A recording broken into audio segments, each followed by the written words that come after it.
In a ladies' shot that saw a repeat of the Rio 1-2-3 with this competition held in the city's Grand Place last night here in Brussels, Hungary's Anita Marton took third place, her best coming in round 6.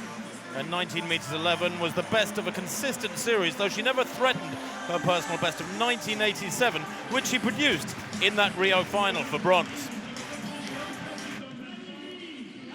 Good crowds in the square to see all 3 medalists from Rio.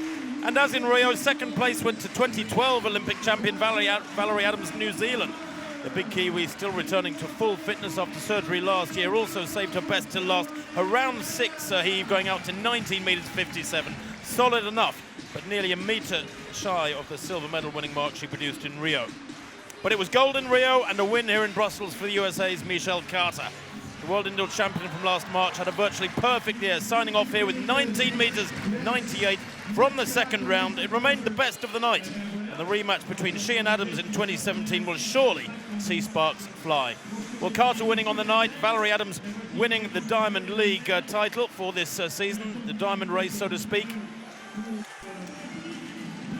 on top of the rostrum there, with Lord Coe, the president of the IAAF in the city for the weekend's athletics. Confirmation there of Adams being the diamond race champion for 2016.